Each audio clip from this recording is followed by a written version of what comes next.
Ce que je vais vous révéler aujourd'hui sur la Vierge va enfin expliquer pourquoi ce signe vit une solitude si profonde, si différente de celle des autres signes, une solitude qui n'est pas simplement sociale ou émotionnelle mais profondément spirituelle et existentielle. La Vierge porte un type de solitude que très peu de gens peuvent comprendre, car elle vient d'une quête obsessionnelle de perfection, d'une capacité à voir les imperfections partout, et d'un standard intérieur si élevé que presque personne ne peut jamais l'atteindre. Si vous restez jusqu'à la fin de cette vidéo, vous découvrirez pourquoi la Vierge se sent fondamentalement seule même au milieu d'une foule et quelle est la leçon spirituelle cachée dans cette solitude apparemment insupportable. Attention, ce que vous allez apprendre pourrait bouleverser complètement votre compréhension de ce signe apparemment modeste et servable. Depuis des millénaires, les traditions mystiques du monde entier ont reconnu que certains chemins spirituels sont intrinsèquement solitaires. Le moine dans sa cellule, l'ermite dans sa grotte, le yogi dans l'Himalaya, le mystique dans sa contemplation silencieuse, tous incarnent cette solitude sacrée nécessaire pour atteindre la purification et l'illumination. La Vierge ne choisit pas consciemment cette solitude comme le font ses chercheurs spirituels, mais elle la porte comme une condition existentielle de son être même. La Vierge est l'ermite spirituel involontaire, séparée des autres non pas par choix délibéré, mais par la nature même de sa conscience hypercritique et analytique. La Vierge est gouvernée par Mercure, la planète de l'intellect, de l'analyse et de la communication. Mais alors que le Gémeaux, l'autre signe mercurien, utilise cette énergie pour se connecter avec tout le monde superficiellement, la Vierge utilise son Mercure pour analyser, disséquer, critiquer, perfectionner. Cette analyse constante crée une barrière invisible entre la Vierge et le reste de l'humanité. Pendant qu'elle observe et analyse chaque détail de chaque interaction, elle ne peut jamais vraiment se perdre dans le moment présent, se fondre dans la connexion humaine spontanée. Elle reste toujours légèrement à l'extérieur, observant, évaluant, cherchant les défauts. Voici quelque chose d'absolument crucial que très peu de gens comprennent. La solitude de la Vierge vient de sa capacité à voir ce que les autres ne voient pas, à percevoir les imperfections, les incohérences, les mensonges subtils que tout le monde ignore. C'est comme avoir une vision microscopique dans un monde où tout le monde voit seulement à l'œil nu. La Vierge voit les bactéries sur les mains apparemment propres, les contradictions dans les discours apparemment cohérents, les motivations cachées derrière les sourires apparemment sincères. Cette perception extraordinaire est un don spirituel, mais aussi une malédiction sociale. Imaginez vivre dans un monde où vous êtes la seule personne à voir les choses telles qu'elles sont vraiment, tandis que tous les autres vivent dans des illusions confortables.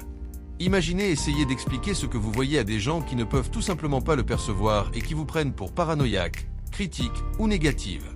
C'est exactement ce que vit la Vierge quotidiennement.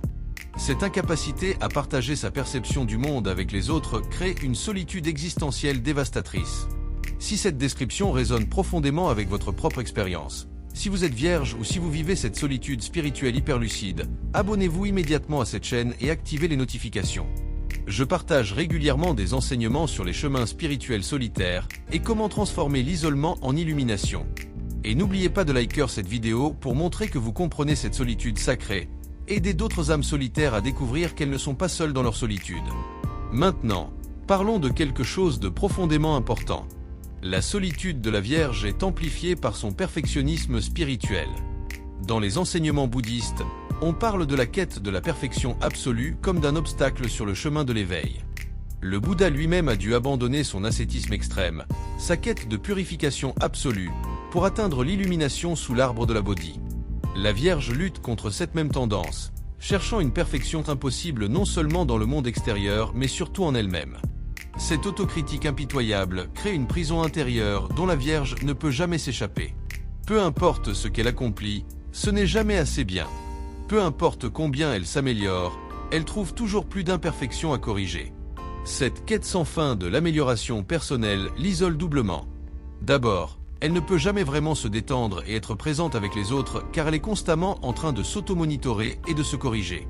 Deuxièmement, elle projette ces mêmes standards impossibles sur les autres, les trouvant inévitablement défaillants. Dans l'astrologie ésotérique enseignée par Alice Bailey, la Vierge représente le Christ intérieur en gestation, la conscience divine qui doit être nourrie et protégée dans le silence et la solitude avant de pouvoir naître dans le monde. Cette image de la Vierge Marie portant l'enfant Jésus capture parfaitement la nature spirituelle de la solitude vierge. La Vierge porte quelque chose de sacré en elle, quelque chose de tellement pur et précieux qu'elle doit se protéger du monde impur et chaotique. Cette protection crée nécessairement de l'isolement. La Vierge ne peut pas s'ouvrir facilement aux autres car elle craint que leur énergie désordonnée ne contamine la pureté qu'elle cultive si soigneusement en elle-même. C'est pour cela que les vierges ont si peu d'amis intimes et maintiennent des frontières si rigides. Ce n'est pas de la froideur ou de l'arrogance, c'est une protection spirituelle nécessaire pour préserver l'intégrité de leur temple intérieur. Écoutez attentivement ceci, car c'est absolument essentiel. La solitude de la Vierge est aussi profondément liée à son rôle d'archétype de la guérisseuse et de la servante. Dans les traditions chamaniques du monde entier, le guérisseur est souvent quelqu'un qui vit en marge de la communauté, séparé par sa capacité à voir la maladie, à percevoir les déséquilibres, à sentir la mort. Cette perception constante de la souffrance et de l'imperfection humaine crée une distance infranchissable avec ceux qui vivent dans l'inconscience. La Vierge voit la souffrance partout. Elle perçoit les maladies avant qu'elles ne se manifestent physiquement, elle ressent les déséquilibres émotionnels des autres, elle détecte les toxicités environnementales que tout le monde ignore. Cette sensibilité extraordinaire fait d'elle une guérisseuse naturelle, mais aussi une âme perpétuellement tourmentée par la souffrance qu'elle perçoit partout autour d'elle. Comment peut-elle se détendre et profiter d'une fête quand elle voit que la moitié des invités sont malades sans le savoir, que la nourriture servie est toxique, que les relations présentes sont dysfonctionnelles? Dans la Kabbale juive, la Vierge est associée au processus de birur, la séparation du pur et de l'impur, du sacré et du profane. Les kabbalistes enseignent que ce processus de discrimination spirituelle est absolument essentiel pour l'évolution de l'âme, mais c'est aussi un processus intrinsèquement solitaire. Vous ne pouvez pas faire le birur en groupe, vous devez le faire seul, dans le silence de votre propre conscience, examinant méticuleusement chaque pensée, chaque émotion, chaque action pour déterminer ce qui doit être gardé et ce qui doit être rejeté. La Vierge fait ce birur constamment, automatiquement, sans repos. C'est pour cela qu'elle semble toujours préoccupée, toujours dans sa tête, jamais complètement présente. Une partie d'elle-même est constamment engagée dans ce processus de tri et de purification intérieure. Cette activité mentale incessante la sépare des autres qui vivent de manière plus spontanée et moins autoconsciente. Partagez cette vidéo avec toutes les vierges que vous connaissez, car elles ont besoin de comprendre que leur solitude n'est pas un défaut personnel, mais une condition spirituelle liée à leur mission sacrée. Tant de vierges se sentent inadéquates socialement, se blâmant pour leur incapacité à se connecter facilement avec les autres. Cette compréhension peut transformer leur honte en acceptation, leur isolement en solitude sacrée consciemment choisie. Et n'oubliez pas de liker cette vidéo si vous reconnaissez cette solitude spirituelle en vous ou chez quelqu'un que vous aimez. Dans l'astrologie védique indienne, la Vierge correspond au signe Kanya et au nakshatra Uttara Phalguni, Hasta et Chitra. Kanya signifie littéralement vierge, jeune fille ou princesse, mais dans un sens spirituel, cela représente la pureté intacte, l'intégrité non compromise. Les textes védiques enseignent que maintenir cette pureté dans un monde impur exige une vigilance constante et une séparation volontaire des influences contaminantes. C'est exactement le défi spirituel que vit la Vierge. Hasta, qui signifie la main, représente l'habileté et la dextérité, mais aussi la capacité à faire les choses soi-même sans dépendre des autres. Les personnes nées sous Hasta développent souvent une autosuffisance extraordinaire précisément parce qu'elles ne peuvent compter sur personne pour répondre à leurs standards élevés. Cette autosuffisance renforce encore leur solitude, car elles n'ont jamais vraiment besoin des autres de manière pratique, et les connexions purement émotionnelles ou sociales leur semblent souvent superficielles et insatisfaisantes. La solitude de la Vierge est également amplifiée par son service aux autres. Paradoxalement, plus la Vierge sert, plus elle se sent seule. Pourquoi ? Parce que son service est rarement reconnu ou apprécié à sa juste valeur. La Vierge travaille dans l'ombre, faisant les petites choses que personne ne remarque mais qui sont absolument essentielles. Elle est celle qui nettoie après la fête, qui organise les détails que tout le monde oublie, qui prend soin des malades quand tout le monde s'est lassé. Ce service invisible crée un sentiment d'être utilisé, mais jamais vraiment vu ou valorisé. Si vous êtes toujours en train de regarder cette vidéo, c'est probablement parce que vous comprenez intimement cette solitude spirituelle. Abonnez-vous maintenant pour recevoir plus d'enseignements sur comment transformer la solitude en force spirituelle et le perfectionnisme en excellence consciente. Et likez cette vidéo pour affirmer que vous honorez votre propre chemin solitaire. Les relations amoureuses sont particulièrement difficiles pour la Vierge précisément à cause de cette solitude spirituelle. La Vierge désire ardemment une connexion profonde et significative, mais ses standards pour un partenaire sont tellement élevés que presque personne ne peut les atteindre. Elle cherche quelqu'un qui soit aussi discipliné, aussi conscient, aussi engagé dans l'amélioration personnelle qu'elle-même. Quand elle ne trouve pas cette personne rare, elle préfère rester seule plutôt que de compromettre ses standards. Même quand la Vierge trouve un partenaire et entre en relation, elle maintient souvent une certaine distance émotionnelle. Elle ne peut jamais complètement se laisser aller, se fondre dans l'autre, car cela signifierait perdre le contrôle, accepter l'imperfection, renoncer à sa vigilance constante. Cette incapacité à se perdre dans l'amour crée une solitude au cœur même de l'intimité, une séparation invisible qui persiste même dans les moments de proximité physique. Dans les enseignements soufis de l'islam mystique, on parle de la khalwa, la retraite solitaire, comme d'une pratique spirituelle essentielle. Le soufi se retire du monde pendant 40 jours ou plus, passant ce temps en prière, en méditation, en jeûne, en examen de conscience rigoureux.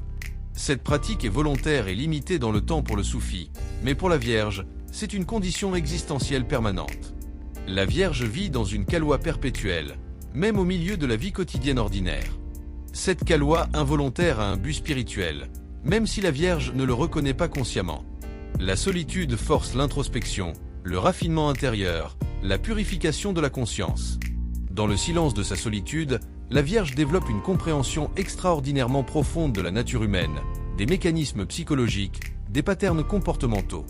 Cette sagesse née de l'observation solitaire fait de la Vierge un conseiller, un thérapeute, un guide extraordinairement perspicace. Le danger spirituel de cette solitude vierge est qu'elle peut se transformer en amertume, en cynisme, en misanthropie. Quand la Vierge observe constamment les imperfections humaines sans jamais trouver la perfection qu'elle cherche, elle peut commencer à mépriser l'humanité entière, y compris elle-même. Ce mépris toxique empoisonne son âme et rend sa solitude encore plus insupportable. La leçon spirituelle que la Vierge doit apprendre est l'acceptation de l'imperfection comme partie intégrante de la condition humaine. Les traditions bouddhistes enseignent le concept de wabi-sabi, la beauté de l'imperfection, de l'incomplétude, de l'impermanence. Un bol de thé ébréché, une fleur fanée, une ride sur un visage vieillissant, tout cela possède une beauté profonde précisément parce que c'est imparfait et transitoire. La Vierge qui apprend à embrasser le wabi-sabi peut transformer sa solitude critique en solitude contemplative, son perfectionnisme destructeur en excellence bienveillante. En conclusion, la solitude spirituelle de la Vierge n'est pas une punition mais un chemin initiatique. C'est dans cette solitude que la Vierge développe les qualités qui font d'elle un agent de guérison et de transformation extraordinaire.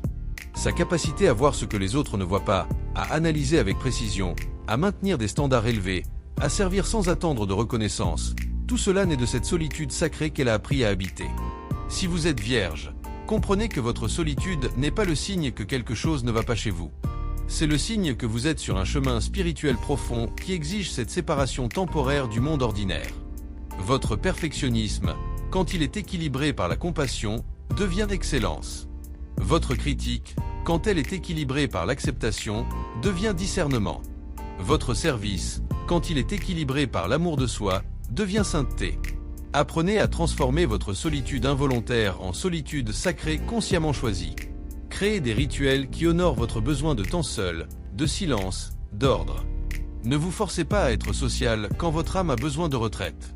Trouvez les quelques personnes rares qui peuvent vraiment comprendre votre nature et cultiver ces connexions précieuses. Laissez aller l'idée que vous devez être comme tout le monde, connecté à tout le monde.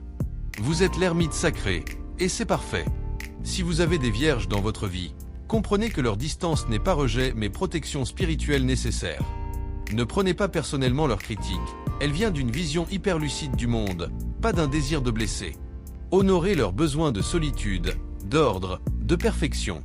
Quand une vierge vous laisse entrer dans son monde intérieur soigneusement gardé, recevez ce cadeau avec gratitude et respect, car c'est un honneur rare. Merci d'avoir regardé cette vidéo jusqu'à la fin. Votre présence ici montre que vous comprenez que la solitude peut être sacrée, que l'isolement peut être initiation.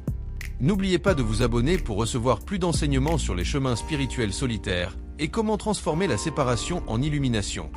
Likez et partagez cette vidéo avec tous ceux qui vivent cette solitude spirituelle et qui ont besoin de comprendre qu'elle a un but sacré. La Vierge doit embrasser sa solitude comme un chemin vers la purification ultime et la sagesse profonde. À très bientôt pour de nouvelles explorations des mystères spirituels les plus profonds du zodiaque.